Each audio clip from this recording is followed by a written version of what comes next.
Hello po. Magandang araw, gabi sa lahat. Sa lahat nating mga kasamahan dyan na mga barangay kapitan at saka sa mga barangay kagawad. Mayroon po tayong magandang balita ngayon mga idol. Medyo mainit-init pa itong mga balita na to sa mga hindi pa nakakasubaybay. May sinabi po si SP sa Senate President si Senate President Chis Escudero. What? Sa barangay parang matutuwa siguro kayo kung marinig ninyo sinasabi niya para sa mai-extend talaga mai-extend kasi pakinggan ninyo ha, ito yung sinabi niya, pakinggan natin. Sa komite, sa Senado, pasado na on third reading. Ang gusto ng Senado ay 4 years postponement.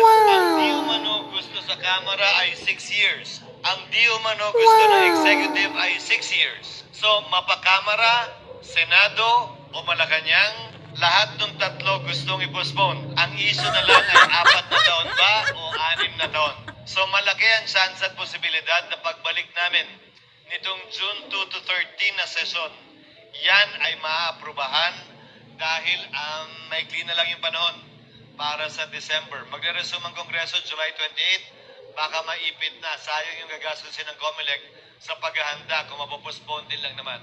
So the best time to decide on this will be from June 2 to 13, yung sesyon ng 19th Congress bago ito magtapos.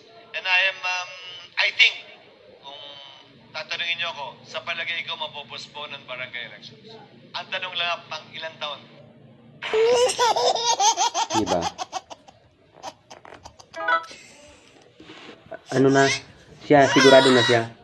Sigurado na si Senate President si Escudero na mapopospone. Kasi, pinag-usapan na nila to eh. Pinag-usapan na nila to na mga senador, kahit sabihin natin na nangampanya ang iba. Pinag-usapan na to nila ang tungkol dito. Kaya ang inantay na lang nila sa pag-resume na nila ng sa kanilang duty. Sa pag-duty nila, automatic na nilang ipasa ang pag-postpone para at least dili yung kumilik. Hindi basta-basta makakapaghanda. Kasi kung magastusan man lang sa paghanda tapos hindi man matutuloy, kwarta na naman ang masasayang sa gobyerno. Kaya sa tingin ko, medyo matutuwa tayo dyan. Antayin na lang natin yung nila kasi ang DILG hindi pa naman basta-basta magbaba ng desisyon. Hindi man basta-basta magbigay ng guidelines sa atin kung hindi naman galing sa itaas. Kaya para sa akin, sa sinabi ni Senate President na kung siya ang tatanungin, sigurado nang mapopospone. Pero ang di lang niya sigurado kung 6 na taon ba o 4 na taon. Pero nandyan sa dalawa, at least, extend na talaga. Hindi na magiging 2 taon yung termino natin, mga kagawad o kapitan. Kung 4 na taon, di madagdagan tayo ng 2 taon. Kung 6 na taon, madadagdagan tayo ng 4 na taon. Yung iba nga sabi, ang taas naman yan na yung taon na yan, dapat Kasi may mga iba naman dyan na ang gusto lang nila mag-serve, mga 3 taon lang. Makapakita lang sila sa kanilang barangay na makapag-serve sila. Hindi naman talaga sabi na talaga nila yung upo ba na sabi uubusin nila yung lahat na oras. Hindi. May mga taong ganon. Kaya congrats sa mga lahat ng mga council ngayon kasi may chance tayo na